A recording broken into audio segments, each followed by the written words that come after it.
Hello and welcome to the Integrate This EdTech Podcast. I'm David Berner, joined as always by my co-host Jeremy Mikla, and today we are extremely excited to have with us Ruben Puentedura, who is the owner of Hippasus, the site, and then also very well known for creating the SAMR model in the education field, which many educators and particularly tech integrationists and EdTech enthusiasts are familiar with that model. And very excited to have you with us here today, Ruben. Just a little foreshadowing too. You'll also be joining us for our AIDS symposium in May, along with Becky Keene, which will be great. And we'll talk a little bit more about that later. But why don't we kick things off with just the origin story of Ruben and all the years that you've spent in education and research and all those type of things, and how you got to where you're at today. Sure. So my own background comes from the sciences. I got my doctorate in chemistry, more accurately in theoretical computational chemistry, which is a great way to get in trouble in no fewer than four areas. You can get in trouble in math, you can get in trouble in chemistry, you can get in trouble in physics, and you can get in trouble in computer science. So absolutely wonderful place for somebody who wants to have a bit of fun in lots of different areas. So anyhow, so that's where my background comes from. I did my research in that area, but at the same time I was getting my doctorate. I was also very interested in education, and specifically in terms of science education, figuring out how we could use technology to teach better. And I'll come back to that later, maybe when we talk about SAMR, because that's actually the genesis of the research that led up to the SAMR model. So I continued on my work, and I kept both tracks in parallel. So the track in chemistry and the track in education research. And then one thing that happened is I spent 13 years working at Bennington College, teaching there as a member of the faculty, but I also developed the New Media Center as part of the New Media Center Consortium, which was at that moment in time in the early 90s, a pioneering group. And one of the things about the New Media Center work is that it allowed me to diversify my approach to how you use technology in education. It allowed me to further research how to use technology in education. It allowed me to dig deeper into how you could think of different areas, whether it was video or interactive tools or different ways to have students and faculty create media as a way of scaffolding learning, as a way of creating new learning tools, opportunities, etc.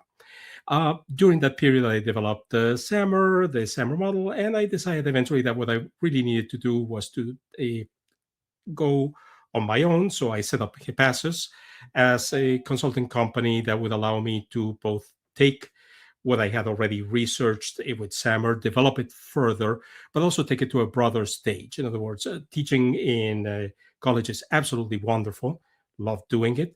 But at the same time, I wanted to get into K-12 education. I wanted to look at how learning organizations in business could use the technology, the model, and from there on, then went to further develop it to the point where it is at today, where I work across the entire K-20 range, where I work with academic institutions, I work with businesses, I work with governments, and where I can see not just how to use technology as, okay, here's a nice little trinket, but actually how to make technology make a difference in learning. And that's really what's at the heart of SAMR. So that's in a way the short story of how I come to be where I am today.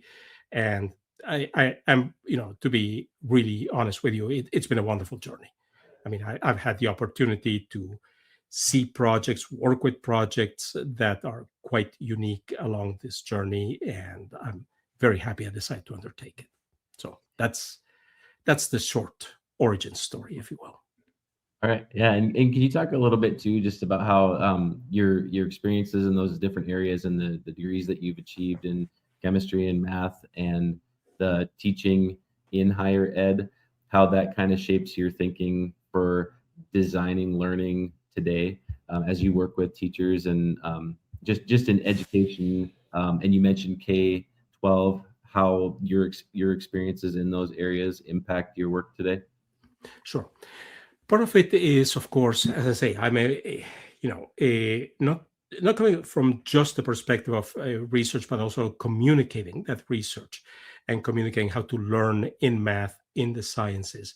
That's been a crucial aspect to me, because one of the things for me has always been, can I think about how to do this in a different way that makes it more widely available to people, that makes it more deeply available to people. I don't very much like, to be honest with you, the approach to science education that makes it almost trivial pursuit. Here's some fun facts. Well, that's nice.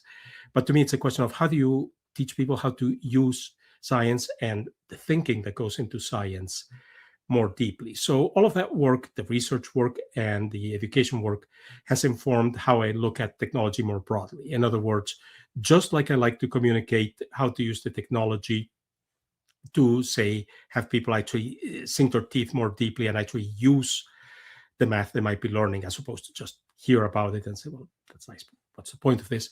I tend to take that approach across the board. So, for instance, when I look at history, I think about saying, well, okay, what are the questions that one might ask as a historian that reflect what a practicing historian would do? Just like when I teach in the sciences, it reflects what I do as a practicing scientist. And how do I reach out to people and have them incorporate more of that thinking into their work? And also, the other aspect that's been crucial to me is, in looking at what happens in the sciences and looking at what happens in math education, visualization is a key component, right? When we look at abstract concepts, and you're dealing with all sorts of abstract concepts. I'm working in quantum mechanics. And one of the things about quantum mechanics is every little bit you can use to visualize something, to look at it differently, to have a different way to shape how you think about it, gets you that much closer to understanding what's going on. But that also holds across the board. So I try to look at forms of visualization. I look at ways of constructing narratives. In other words, I don't like to just say, well, here's the science is just the equations. To me, there's a story. Why am I thinking about this? How do I come to think about this? How have people over generations, over centuries, depending on the field of science, of course, have come to think about it? There's a story associated with it. Again, I try to bring that aspect of the story to other aspects of learning and education as well. And I don't view it as something that just happens in higher ed.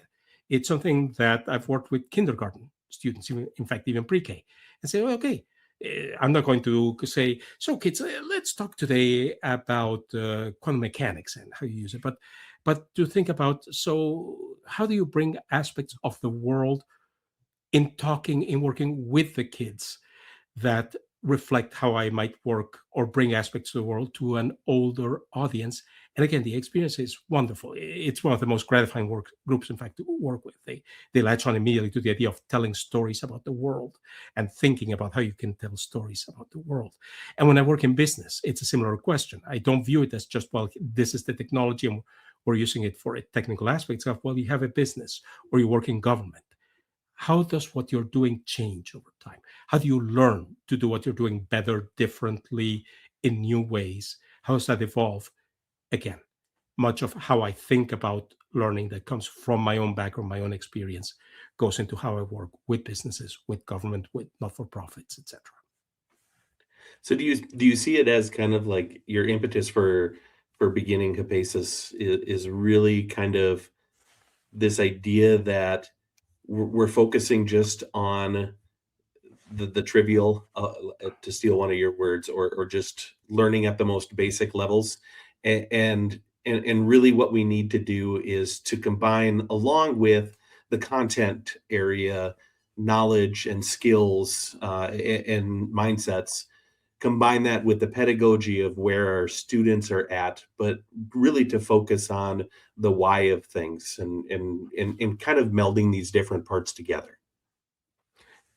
You've done a beautiful job of summarizing it. So yes, that's exactly right. In other words, from my perspective, that's where we want to go. Now, don't get me wrong. I don't want to trivialize and say, well, look, there is this technical skill that you might need to do something, or this particular aspect that might not be as deep in the explanatory sense.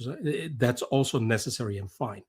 But at the end of the day, when we're thinking about how to use technology, what we can change using technology, that why aspect, that thinking of why do you want to learn this? Why do our students want to learn this?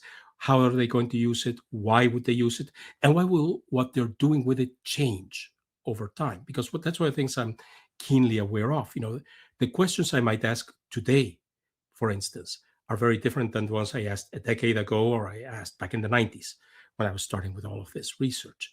And I want to make sure that when we think about learning, we give our students the tools for them to keep on evolving that learning. So they don't just learn whatever happens to be on the table at that moment, but also learn how they themselves can take the tools and develop further their learning and how they use the tools to support that learning.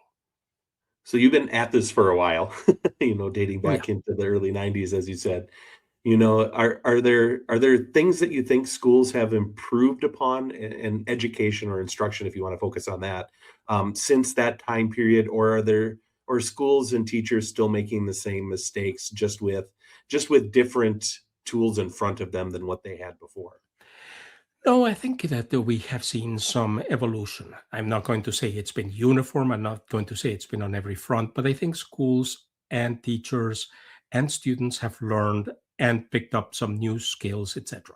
Is it the entire range I wish were on the table? No, but that's, again, that's not my call. And there's, 20,000 different things calling teachers' attention, students' attention, and so on. But teachers and students have learned. And for instance, an example to me is what happened with the pandemic, right? It was everything that was done in education with technology during the pandemic perfect, etc. No. Did we get some good use out of it? Yes. Did we learn some things? Do I see schools having learned some things? Yes. Do I see that learning always being incorporated moving forward? Sometimes yes, sometimes no. So I would have to describe it as there's been some learning. I would like to see more, of course. I would like to see deeper use. And I think there are real opportunities that are available now that perhaps were not available, 10, 20 years ago. But I don't want to fall into the trap of saying, oh, no, there's been no change. There have been changes. There has been an evolution in terms of thinking about these things. Some things I don't see, for instance, as many what I would call truly superficial uses of the technology as I might have seen once upon a time. I see a more reflective use of the technology. So I think there has been some improvement and some change moving forward. And do you think, is there a way to kind of put into measurable terms what some of this transformation in education has looked like or should look like? Yes, I think that some of those transformations, again, have to go back. I do keep coming back to the idea of more learner autonomy, more opportunities for learners to shape their learning domain, how they use the tools, and how teachers themselves use the tools. And in terms of what we see in some areas, in fact, we are seeing some of this. Again, not uniformly, not perfectly, but we do see some gains in this direction where I see, for instance, students saying that they are using the tools. We see it now with large language models, for instance. And some students are actually making some very interesting use of the tools in terms of helping them use them, not just to tell them the same things they've been told, but say, well, I have difficulty in this area. Can I use the tool to help me scaffold my learning, to help me ground it, etc.? Once again, are all of these uses perfect, great, without problems? No, of course not. But I do see some opportunities being used that might not have been used at moments in the past. I do see more students, more teachers using the tools of digital storytelling to create materials, to scaffold materials, etc., for learning. Do I wish I saw more? Of course. One always wants to see more, right? But I also think that we see things now, for instance, I started using Adobe Premiere way back when in the day in version 1.0 when it came with the classroom in a box, books, etc., and a big stack of books and so on. And at that point, it was, oh my God, it's incredibly complex to have a machine that can run this and so on. Today you take your average smartphone and you can produce video content that would put to shame anything like that. And the good news is I do see some teachers and some students making use of that opportunity. So, the tools have gotten better, but I'm also seeing better taking advantage of the opportunities afforded by those tools. And could we talk a little bit too about the concept of taking theory and putting it into practice as far as professional development goes. And kind of want to look at this in three parts, I guess. One of them is the PD that teachers get can sometimes be underwhelming, or it's like not, there's something to be desired.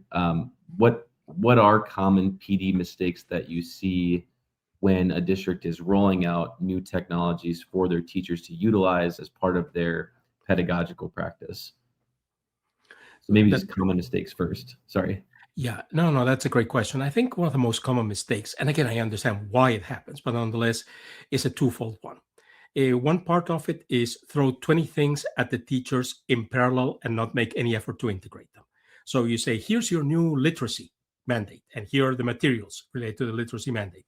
Here's your new technology mandate, and here are the materials, and never the twain shall meet.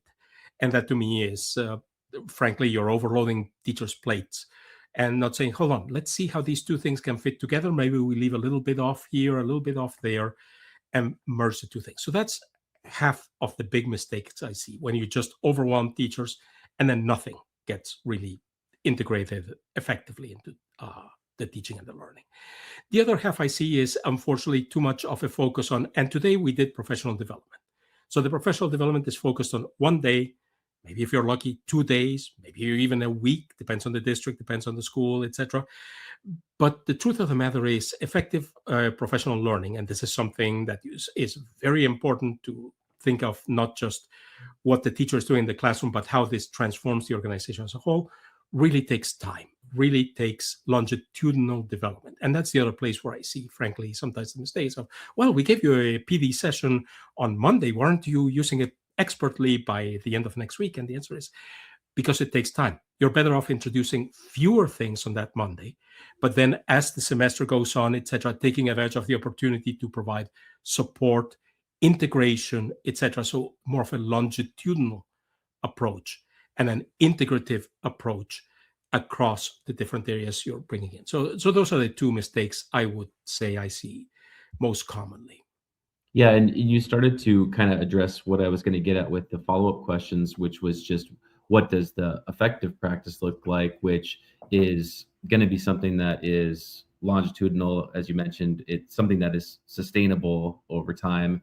Have you seen any districts that have been able to implement that effectively? Because I know with Jeremy and I, we both do professional development in our roles, and one of the things that we often run into, and this is really something that schools can't totally control, because there are so many trainings that are expected of schools to provide their teachers, a lot of mandated trainings that they have to go through, and very few opportunities to get all those things done.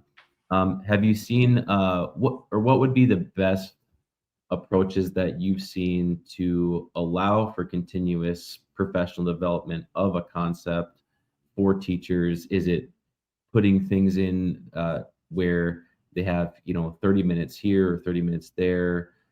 We've seen like micro credentialing before is something that has been championed. What have you seen that's been successful or has worked? Yeah, that's a great question. There are several components I would mention. You've already mentioned one, which is the 30 minutes here, 30 minutes there. So try to not just make it the monolithic one day or even multiple days, but actually distribute it throughout the year. So that's an important component. To think about how, as I say, you integrate these things, but also how you distribute these things over time. So that's one. And provide, of course, support, because that's one of the things. You don't want to, I always feel bad for a teacher that just got this, fire hose delivery of PD on one day, and then nobody is available to them to support when they say, wait, I thought I could do X, but I can't. Who do I speak to? And the answer is, oh, we're sorry. The person who could have helped you, yeah, that was on that day and they're not around. So thinking about how you provide that ongoing support. But there are two more aspects that I would highlight that I've seen be successful. The first one is have communities of practice. And I want to use the term community of practice very intentionally. That doesn't just mean, say, okay, we're going to have coffee hour and everybody says how much fun they had that week with the technology, and that's it. In a community of practice, if you read LaVey and Wenger and look carefully at what's going on, the community of practice is structured, yes, around conversations, but also around the tokens of the practice being exchanged. So I'm not just telling you and that's it. It's like, well, I've done this. What have you done? Let us share, trade, incorporate elements of each other's practice into what we do. So constructing communities of practice, it takes some gardening, for lack of a better term. That's a term I always loved it when the wikis were first invented and people spoke of wiki gardeners to keep wikis healthy and going and so on. Communities of practice also need gardeners. So it isn't, unless you're very, very, very lucky and you have a group of teachers that already have been immersed in communities of practice all their lives, you may need some support, you may need some development, but very few things are as effective at maintaining ongoing incorporation of new technologies, ideas, pedagogies, whatever it happens to be, as well as more effective, deeper correction to errors, better ideas being added to the list as communities of practice. So that's one of the elements I would add. And the second element that I strongly, strongly encourage schools to do wherever possible, communities of teachers to do, is action research. Why? Because action research puts the teachers, and I like to encourage also the students if possible, and also members of staff, administrators, librarians, etc., in the picture as actual researchers. This isn't, a researcher comes in from the university and does a research project on the school. These are the teachers themselves researching their practice in the context of what they're doing to figure out what works, what doesn't work, and the type of experiments that say, hey, how do we make this better? And this is the other component that I find can really both amplify and improve the results of professional development, because it isn't just a static practice. It isn't just, I got this, I incorporate it into my practice, and that's it. It's also, but I also have a researcher's relationship to this, because I want to keep improving. I want to get more mileage. And maybe I'll figure out, and my experience with schools and teachers, in fact, they do figure out things that the original people who came in to do the research never did. One of my colleagues I've worked with many times over the years, Dr. Damian Bibel, and I have had the experience over and over and over again of going into a school, providing professional development in action research itself, and then coming back a year later and say, whoa, you guys figured out all these things. We never knew them. Thank you. This is amazing. Let's share it. Let's get it out into the world. I wish there were, in fact, more opportunities for teachers to share a lot of this, and this were more encouraged. But that's the other thing. When people ask me, how do you make professional development more effective? To have at least a core of teachers, if you can make it the entire group of teachers, so much the better. And I have seen that done effectively at many schools. Take on the role of action researchers. I'll add, by the way, that this is also true, stepping outside of K-12 or K-20 for a minute. It's also true in business, government, 501c3s, etc. You look at action learning in business, for instance, and part of this aspect is at the heart of it. So you can refine it further, develop it further with some of the tools that you might use in a formalized action research approach. But it certainly isn't just limited to, say, K-12 education. I think it was in about 2011 or so, 2011, 2012. And I was a classroom social studies teacher, and our principal had made the decision that we were going to be going one-to-one iPads with our students the following year. And he came to me and said, Jeremy, I want you to go to this technology and education conference. It was a really nice conference they used to have here in Minnesota called the TIES conference. And it was a 2 or 3 day thing. And I remember going to that event, and that's when I heard my first session about the SAMR model. And I remember coming back just so excited because I thought it had laid everything out so clearly, and how I was going to come back and lead the charge with the iPads for the teachers, and then eventually into the students. And, learning was just going to become transformative overnight. Very idealistic of me, I know, but it brings us to, I think, this, and we teased it, I know you teased it a little bit earlier, but I want to bring us to the SAMR model, right? Because it did grow out of what you noticed taking place with technology and education, especially, and how we can make our instructional practice and our learning experiences we design for students to become that much more transformative, which is, I think, ultimately the goal. So, like I'm putting myself here a little bit out there is here's where I did things wrong. But now, like I know that still happens, and I know that attitude is still out there from people. So how can we? Yes, I would love an overview in your words about the SAMR model, but then how can we take that into 2026? Sure, absolutely. So again, the SAMR model was developed, as you said, because it was a question of, a lot of people were saying when I started this, actually goes back to the 80s, and seeing a couple of new tools had just come out for using chemistry, ChemDraw and Chem3D. The Rubenstein brothers had developed those two tools, and they were amazing because they were ways on a Mac to actually visualize molecules, quickly do a 2D representations, or visualize and rotate in 3D and start trying things in ways that before that you would have had to spend over $100,000 on a workstation, and the workstation wasn't anywhere near as nice as the software was. So it was an amazing tool. But I saw some people using it and getting great results in learning, and other people not getting great results. So it wasn't just a question of, is the tool good or bad? It is a question of how it was used. And that's where the research that eventually led to SAMR started to originate or grew out of. And SAMR basically says, look, it's not just a question of whether the technology is good or bad. Obviously, you don't want to use bad technology, but it's a question of what you want to do with the technology. And if you're just going to say, well, whatever I was doing before, I'm going to replace it using the tool that I have now with the new technology, that can be fine. It can be good. It can be, for instance, if you were reading books on paper, now you can read them on an e-reader. It might be more convenient, etc. But if you're not doing anything else with the book that you were doing before, well, it's fine, but it doesn't really change learning outcome. And that's the substitution level. And augmentation, you say, well, hold on. New technologies tend to have features that will make an older task easier to accomplish, better to accomplish, etc. So take the example of the technology I was talking about just a minute ago with Chem3D. Chem3D allowed you to visualize molecules in 3D, but if you've ever built, particularly with the models that were available in the 80s for building physical molecules, there are a lot of things that were difficult to do. You had to bend things, hope the whole thing wouldn't break apart on you. You actually had people who specialized in using wireframes to build exquisite models and so on. And all of that suddenly allowed you to say, well, no, I can start asking what if questions now that I wouldn't do with the physical model because I'd run out of atoms, or it would be too difficult to say, what if I flex it this much because it'll break, etc. And you could start asking questions about docking, replacement, and so on. So these were enhancements to what you could do. It still wasn't changing that much how you were thinking about molecules, but it was changing how you could operate on a visualization on an object represented by a molecule. And that's the augmentation level. And here's where you start to see small but measurable improvements in student outcomes.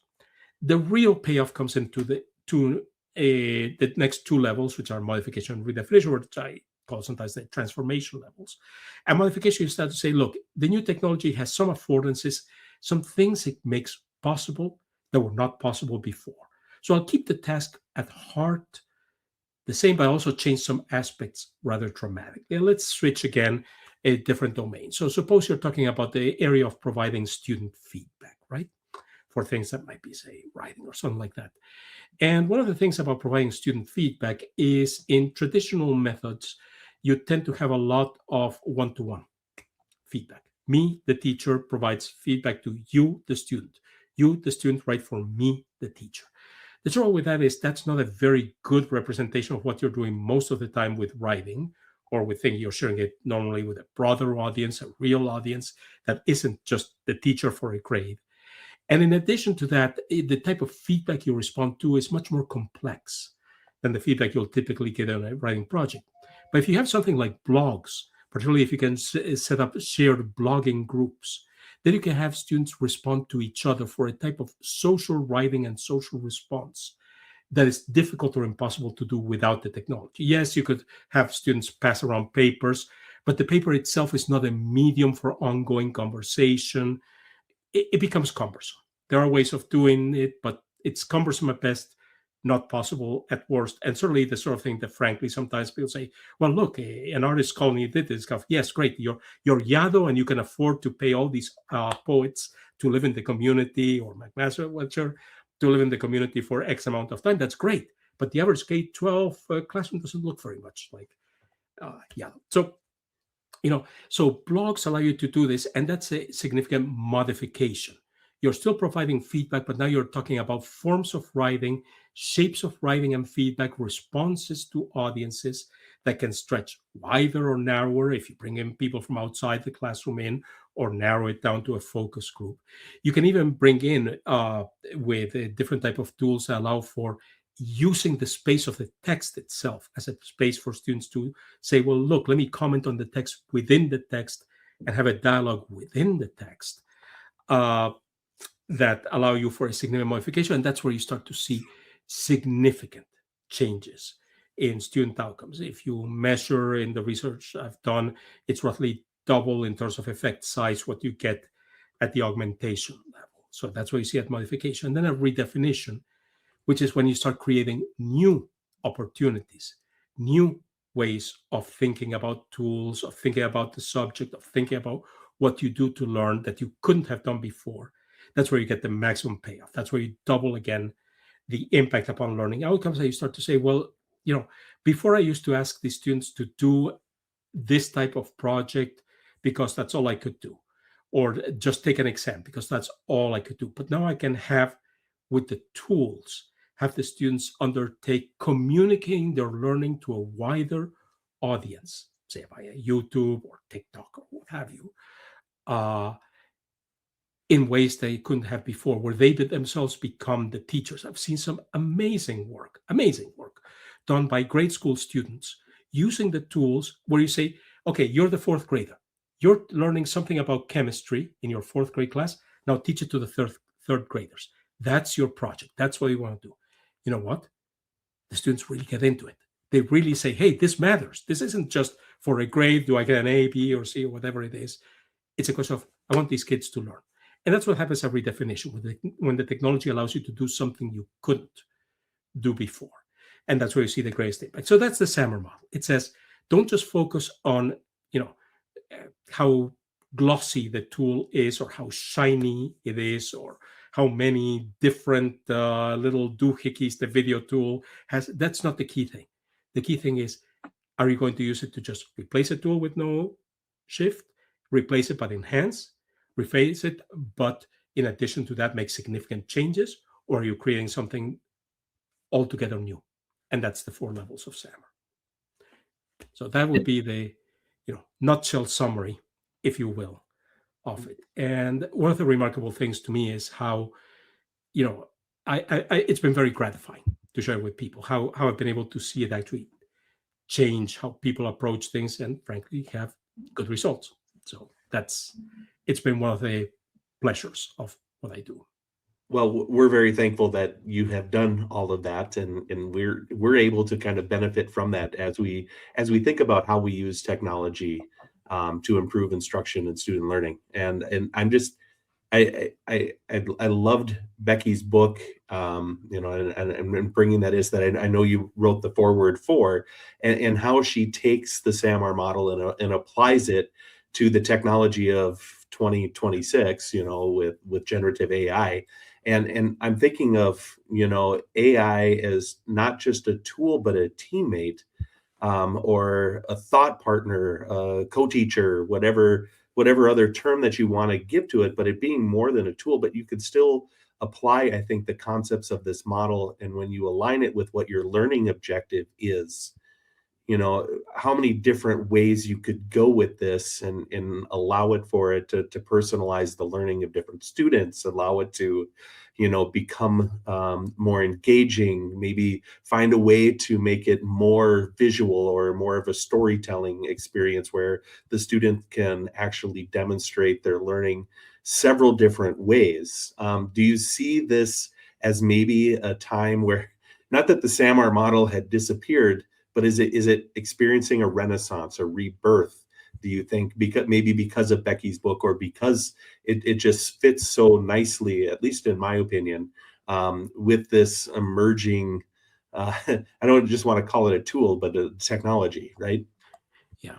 No, Becky's book is fabulous. I think she did a great job, and I'm very, very happy that she wrote it, because not only did it do a great job of framing Gen AI in the context of SAMR, I think it also did a great job in terms of making it clear to people why this matters. And to your point, yes, I have seen SAMR not just, I'm not sure if I would call it so much a rebirth as a deeper thinking. In other words, there were certain approaches to tools that become well established. Oh, okay, you're doing this.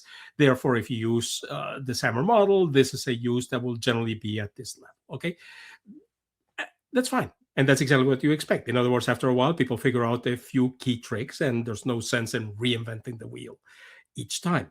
But what you're seeing with Gen AI is this is bringing a whole new set of considerations to the table, some very good, some very challenging. So let's be very clear. It's not just it's all great, and no matter what you do, it's all going to work well, because not everything works well, and you need to think carefully. And SAMR then provides a tool for thinking carefully about this. In particular, one of the things I've been talking about is that SAMR points to, when you're using Gen AI, the idea that you want to be a little careful of what happens at substitution. Because if you're not careful at substitution, you run the risk of getting into what and I'm not the only person, other people have also been calling it an erosion of something. In other words, because the AI makes whatever process it was that you're using it at the substitution level so easy, you run the risk of saying, well, some of the value learning-wise of this has vanished, or is vanishing. That's why I call it erosion. It tends not to vanish all of a sudden or all right away, but you tend to erode away some of the value for it. And it's kind of, well, this may be a perfectly good first step, but it's less likely that it's going to be somewhere you're going to want to stick around in terms of how you use the technology. It's more likely that you're going to want to push forward into the upper levels of SAMR. So that's the other aspect. It helps scaffold that need for a somewhat more, if you will, demanding or more accelerated move forward through the levels of SAMR in terms of how you incorporate the technology. And it seems to me too that there's an opportunity there to reorient to the focus of the SAMR model, of making you or doing learning through that model, because I think that we can lose sight of that. And kind of going back to our training piece, if you could do a training on it with teachers for an hour or so, but that doesn't mean that it's going to be implemented. And to me, one of the benefits of having this new technology of AI come about is that you can start to look at SAMR in regard to that new technology and say, let's reorient ourselves here again and think about this from the right lens. If you were working with a school district today and thinking about AI and thinking about the SAMR model, what would be the first thing that you would do with them if you were to start fresh with a district to approach all of that? Basically, for me, it would be very important to provide exemplars that illustrate how to think about Gen AI in the context of different aspects of SAMR, because some of them are not obvious. In other words, some of what I've seen people do, and again, I don't want to say this is bad, it's just simply not going to take you to the upper levels of SAMR. Some of what I see is more in the variants on drilling or variants on, have as many problem sets as you want or as many expressions. And that has a value. Believe me, there's nothing wrong with that. But I talk about, for instance, how do you get into different ways of thinking about history using Gen AI and using SAMR to scaffold? How you might say, well, how do we go to aspects of thinking about history that students might never have gotten to otherwise? Talk about things such as, for instance, I get asked a lot, well, with Gen AI, do we need to talk about coding? with students anymore, or will we just have Gen AI do everything via vibe coding and so on? I say, no, actually, we do need to talk about coding, but it looks an awful lot more like what I might have done in a course on algorithms, which would normally have been a second-year course at a college level or an upper high school course in a high school. And now I'm saying, no, you need to bring some of this thinking back, because a lot of the formal aspects are being handled, yes, by Gen AI, but now you need more understanding of what's going on to make the best possible use of the tool, and then show some of the things that you could never have coded before, or that students, I should say, could never have coded before in any reasonable way. That now, if they have that understanding of the bigger picture, the deeper picture of coding with the Gen AI tool, they get into. I've seen some incredible work by students who were literally at the very beginning level of any sort of computer science, and within one day be able to say, hey, here's a game they've coded that works in VR quite reasonably using Unity, etc., etc. So, wow, that's impressive. And the point is not that they can code there. The point is that they can have the idea for a game, work together on designing it, and then using the technology, make it a reality. So this is an important aspect, to not just say, well, here's SAMR, here's Gen AI, and here's how the two relate, have a nice day. It's important to provide those exemplars, because they are significantly different, perhaps, than some of what we've done in the past. So Ruben, let's look at your work with your consulting that you have done across the K-20 education space. And when you've done that, and I kind of want to take a little bit from what I felt like you were saying there a little bit, when you were approaching these problems that we're facing, and whether coding should be taught. I still hear, should cursive be taught, should keyboarding be taught, all of these different things, and to me it's, I think there's a place for all of them, because I think they help train us in different ways of thinking, and I think bringing the arts into that space as well, it is incredibly important, I think, when we talk about generative AI and doing some of that. I think of it, you called it erosion. I think of it as atrophy or even cognitive offloading. But it separates us a little bit from our human sides. And so I still think that there's a place to bring in, some of those artistic measures, and what should we be focusing on, to try to make sure we're not losing that sense of humanity in this AI age. I think you've brought out a very important aspect, which is, how do we create? What do we make? The more we can encourage students, teachers, everybody, librarians. I'm sorry, I should mention, I always mention librarians because librarians get forgotten, and librarians are incredible people to have next to you. I mean, I owe a lot of my education. When people ask me, who do you owe learning experiences to? Librarians that said, you know what? I know this book is not in the kids section when I was a kid, but hey, you seem to be interested in this. Here, don't tell anybody I gave this to you, but here you go. I have a huge debt there. And they're an incredible resource as we're moving forward to it. So to me, they're an important group to bring into a picture. But one of the things is, how do we create? All of us. What is it that it means to create? And an example, I play the sax. I'm a terrible sax player, okay? I will never be on stage anywhere that nobody should be subjected to my sax playing in general. But what happens? I'm now getting back into my music more, because with Gen AI, there are ideas that if I could get some of my friends to tolerate my honking and squawking for 5 minutes, we could maybe jam, and I still do that. But I also have a partner that helps me explore this. So it's not that I'm no longer playing the sax because, I'll just go to Suno or any other Gen AI and have them make it. No. For me, that gives me a background that I can play against and say, let me try this, or let me try that. And there's pleasure, there's joy in making something like this.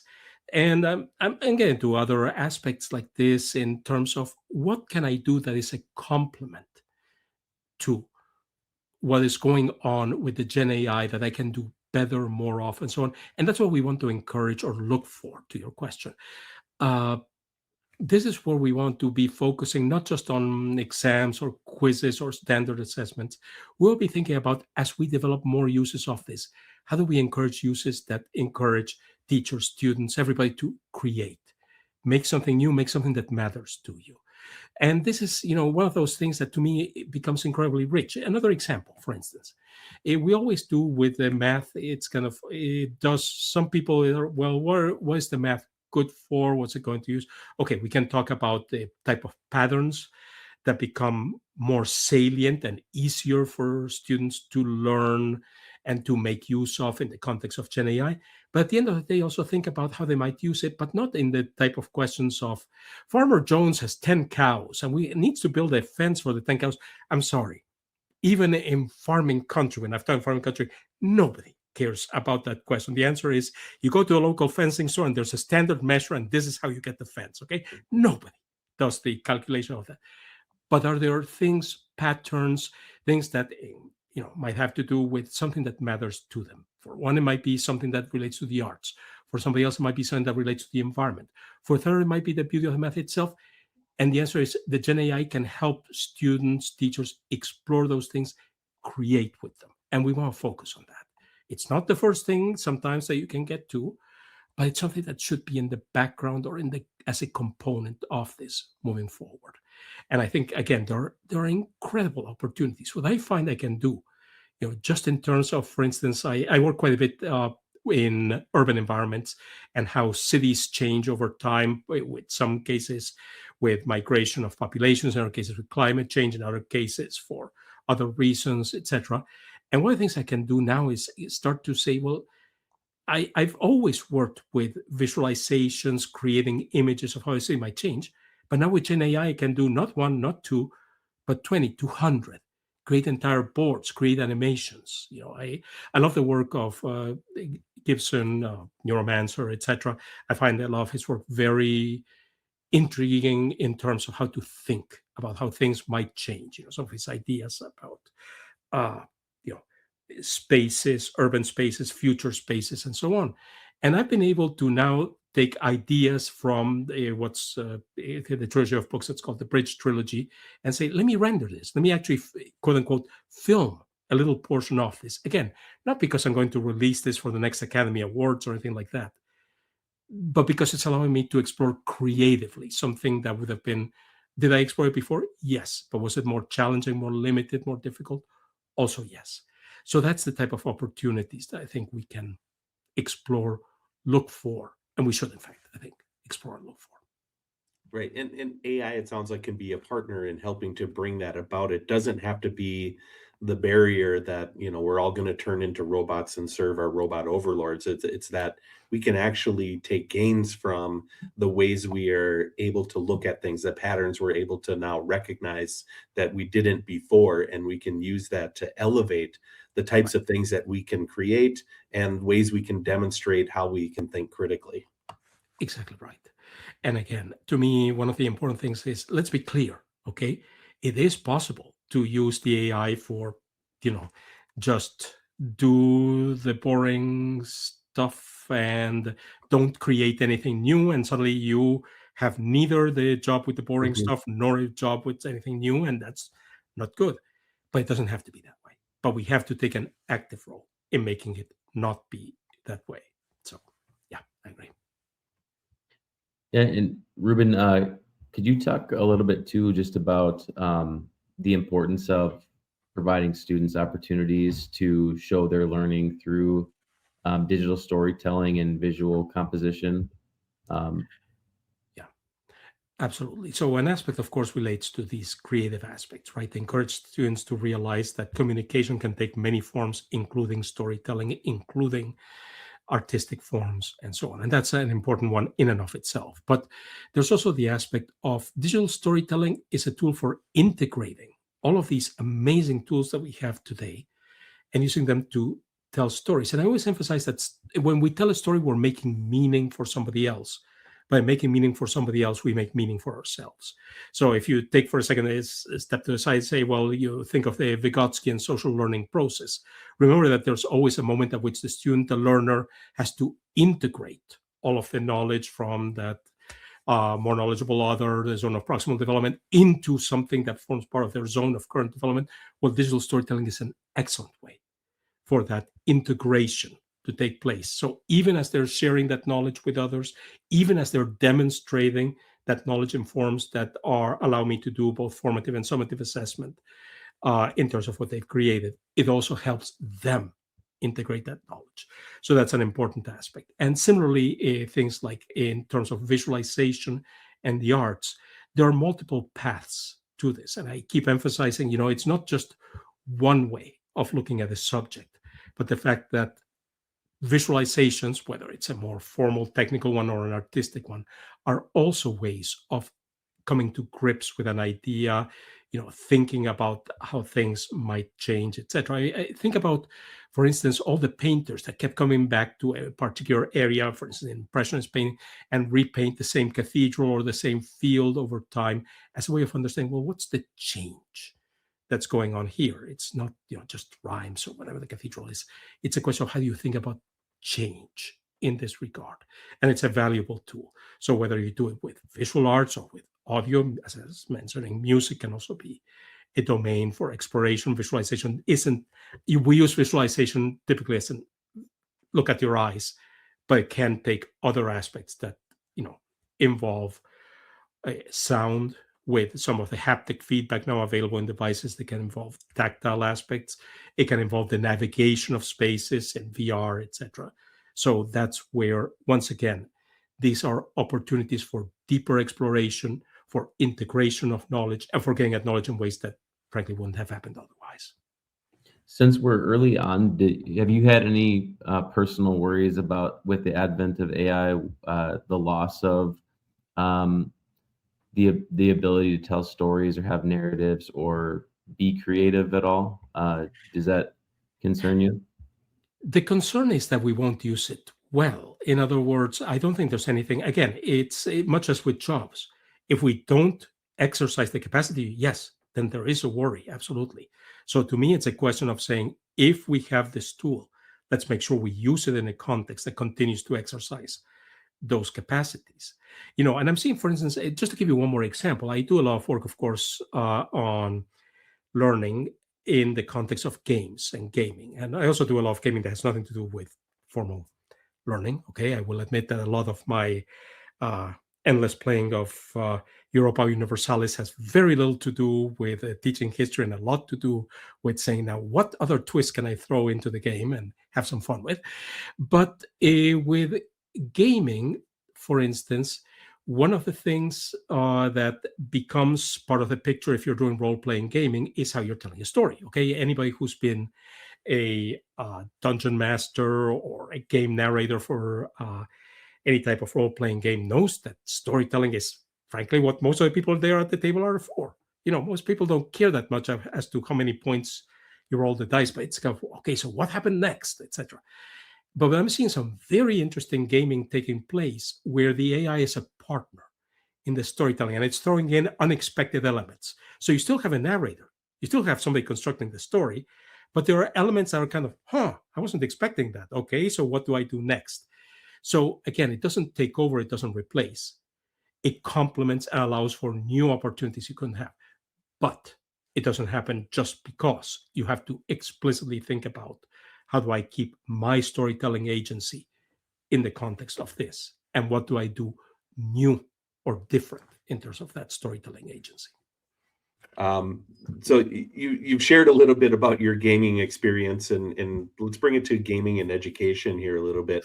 What does a pragmatic approach to gaming and education look like to you?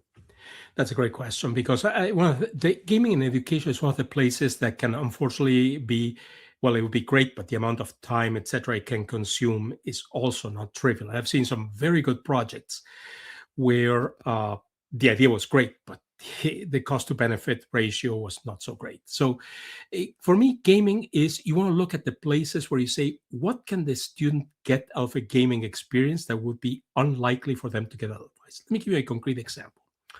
In teaching history, I like to use Reacting to the Past, RTTP, as a matrix for thinking about how students learn history by engaging with the players of that history in a way they wouldn't otherwise. It goes beyond traditional role playing because it's not just, okay, now put on a funny hat and stick your hand in your coat and say you're Napoleon, okay, or whatever. That's not it. It's more a question of saying, for instance, you're looking at, say, an episode of the Revolutionary War and saying, well, why might some people have been loyalists and some people not? What was their motivation? What would have happened? What type of societal context would have happened? And it's not just, talk about it and, stay on a superficial level. A real round or set of rounds, I should say, of a reacting to the past game really engages, in my experience, students and teachers, frankly, to a degree that very few other things do, and really gets them to delve deeply into aspects of the history in ways they wouldn't have otherwise. So that's the key aspect there. It's aspects they wouldn't have gotten otherwise. I wouldn't necessarily play a game just to get at something they could have gotten just by reading a good history book or what have you, because the payoff might not be worth it. But in this case, it is worth the investment. And here's where the AI becomes really important. One of the things I've demoed quite a bit recently is how to construct reacting to the past games that are much easier to set up and run and faster and more effective to set up and run using large language models as part of the generating structure and part of the assessment or framing structure than you could have with the books. I mean, the books put out by the RTDB team are amazing. Mark Arndt's work is amazing. But let's face it, there's only a few dozen of those, even if you include the prototype projects that are in the database at Barnard. And to be able to say, well, this is a topic that matters to my students now in this context is a perfect example of where you want to use gaming. Type of gaming, for instance, that I'm not that fond of, to be perfectly honest with you, is Kahoot. It's okay to use it a little bit, okay? It's okay, so you have some concepts, you need to do a little bit of drilling. Kahoot can soften that a bit. But at the end of the day, let's face it, it's a multiple choice test disguised as a quizzing game, right? And I still wish I knew which teacher. Several teachers have told me the expression. I still know which teacher originated, but I love the expression "kahooted to death," because that's I have actually seen this, unfortunately, where people say, "Oh, we need to play a game. Let's do a round of Kahoot," and the students are going, "Oh no, please, not another round of Kahoot." In other words, it's not. And some of the more interesting uses are when you say to the students, well, can you use this to construct the idea of a quiz?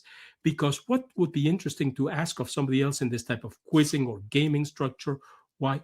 That can actually be a more interesting use of the tool than just as a straight quiz. So, but this is one of the places where sometimes I look at the cost to benefit ratio and say, to be honest with you, it's relatively easy, but not necessarily the best payoff you could get.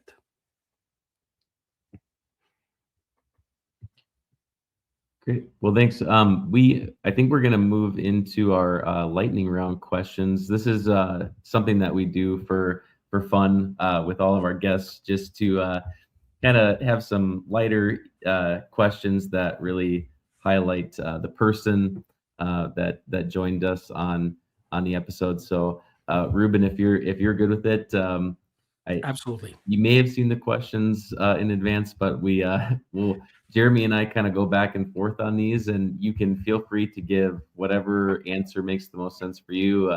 One word answer, or feel free to delve in a bit deeper if you'd like to. But we'll go ahead and start with that. Jeremy, you want to kick us off on that? Yeah, I'll take the first one. So, Ruben, can you talk briefly about your experiences with performance art and exhibition?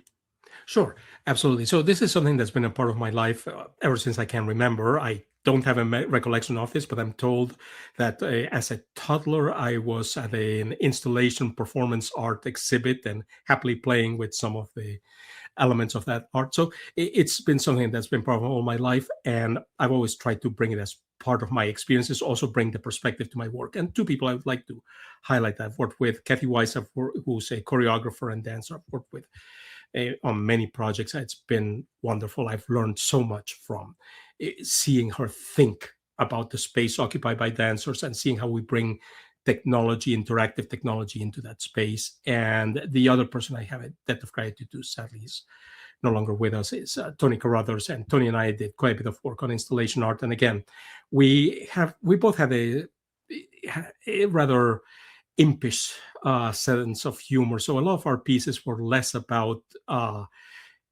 just what they were on the surface, and more about, well, what's the type of things can you get people to go, and reflect on something in ways they wouldn't have, you say, by bringing a touch of humor or a touch of the unexpected.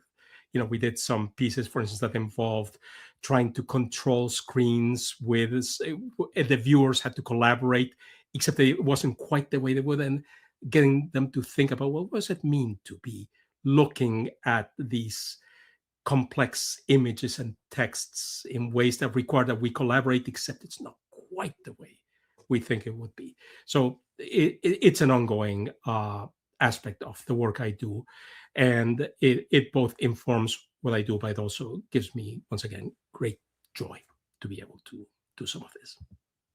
Great. Yeah. The next one is, what's the smallest session you've gone down a rabbit hole on lately? We live in the kind of the YouTube world and all of that now, and social media, TikTok and everything. So is there anything like a book, hobby, gadget, weird niche topic that you've dived into recently and got lost in?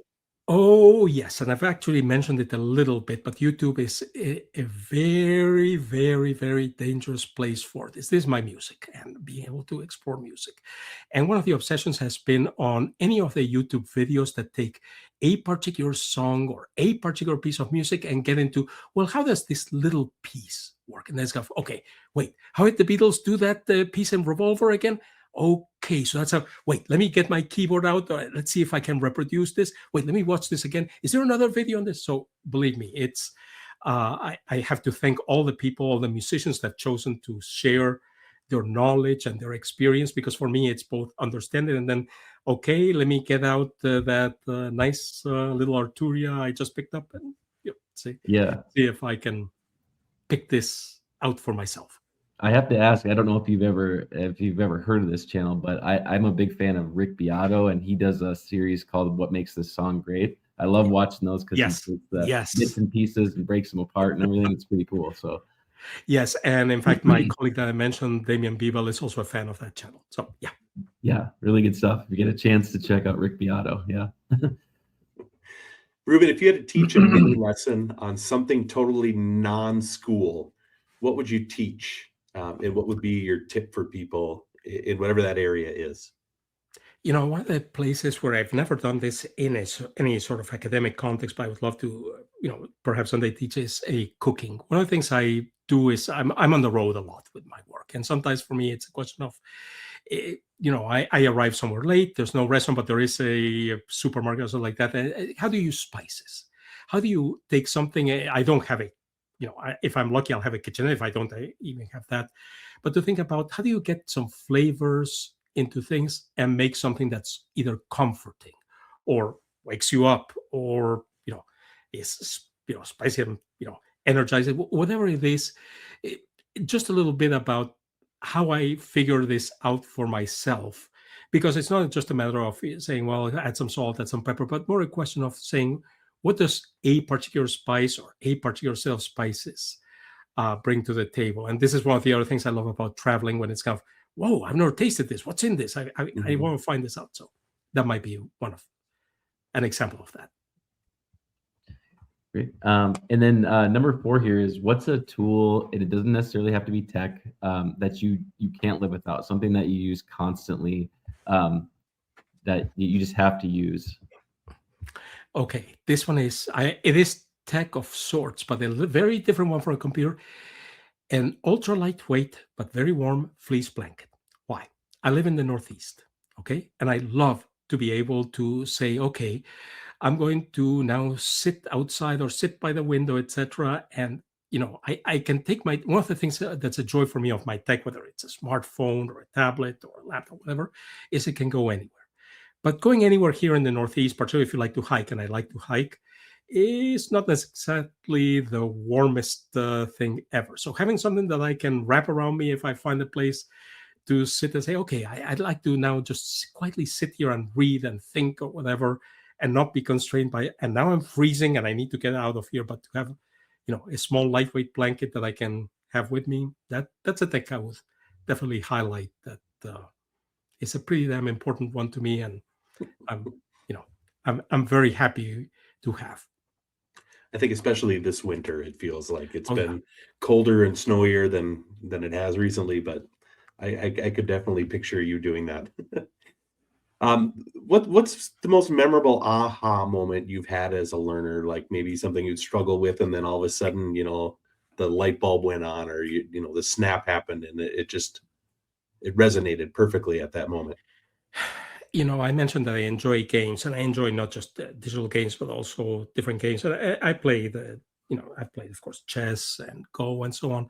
And the aha moments have been when I've been absolutely banging my head, saying, well, I don't get this. Why does this opening work in chess? Why does this particular pattern matter in Go or whatever? And the aha moment is when suddenly an image comes to my mind and say, wait, that's why, or that's how. And these are moments where it's at times, sometimes it's a little hard to communicate. I've had that moment in chess where I say, oh, so that's why that works. And if you ask me, can you explain stuff? Well, I know how to do it. I know the sequence of moves, but explaining it is going to take me a while longer to get it. So those are the aha moments when an image comes to my mind that allows me to see, oh, wait, I see the pattern, or I see where this is. One of the things that to me was very interesting when the first really powerful chess players, digital chess players, and digital Go players started to show up was to be able to say, when people say, well, wow, what was here? And to say, I've never seen that before. And then to have the aha moment where I say, in chess, oh, wait, that's like a gambit, except much more carefully removed at so many steps. It's kind of like a hyper gambit. And to be able to see, to have a mental image of what that looks like. So that would be, to me, that kind of aha moment. And as I say, I cannot claim that I'm the kind of player that for either chess or Go where I can say, oh, yeah, absolutely. It's no, in both cases, I have to think and, jump on a particular opening or a particular context to see what makes it tick. Okay, Ruben, it's 5 o'clock Eastern time, right? So dinner is calling pretty soon, I'm sure. So if you could have dinner with two people, either living or not, who would they be, and what question would you absolutely have to ask them? That's a great question. Lots of different pairings, but here's who I would love to have, since we've been talking about music. I'd love to have Miles Davis and John Coltrane with me at the table. And the question I would ask them is, I would ask them about the so what sessions. You look at the sessions, the recordings that exist, not just the audio recordings, but where you can see them interacting and playing off each other. So what's going on here? And to me, as I say, not a good musician, a very amateur musician, but somebody who nonetheless loves the music and loves to explore it, I love to be able to say, okay, guys, tell me, how do you work together? How do you play off? There's a moment in one of the video recordings where you can see, Coltrane hits a note and Miles turns around and goes, whoa. And you can see his expression. And I want to hear more because I can see his style. Tell me more. What was it that struck you in that moment? What hadn't you heard that you heard then? That, as I say, when Miles, you can see it in some other recordings where you see Miles, but that's an unusually strong one where you see Miles go, whoa. And I would love to have that conversation if it were possible with both of them, because, again, not just the fact that I love their music, but also I love how they created. Both were amazing creators, and getting a little bit more of an understanding of both their individual processes, but also how they played off each other would be priceless. Great, love the answer. Love the music connections too that you brought up. So I wanted to mention, obviously I mentioned at the beginning about this too, but SWWC will be putting on our second annual AIDS Symposium.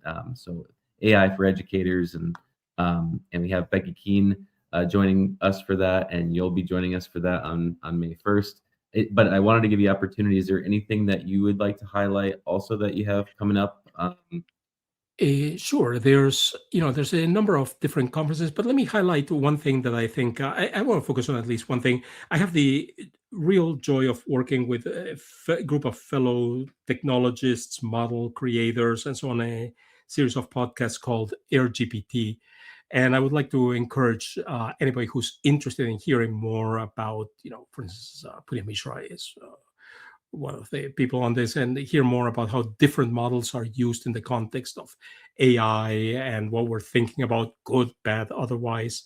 As I say, for me, it's an incredible learning opportunity to work with the rest of the team. So if you do a search on AirGPT on your favorite podcast system, you'll find it. And I would highlight that because that's, to me, the more it's not just about me, it's also about the knowledge and depth of thinking and understanding that the rest of the group brings. So that's what I would choose to highlight right now. Great. And in our show notes for the podcast and the YouTube, we'll make sure that we include all of your links and the episode or the podcast you just mentioned and the AIDS Symposium event. But other than that, we just want to thank you for joining us again, Ruben, and we really appreciate your time. So thanks again. Thank you. It's really been a pleasure talking with both of you.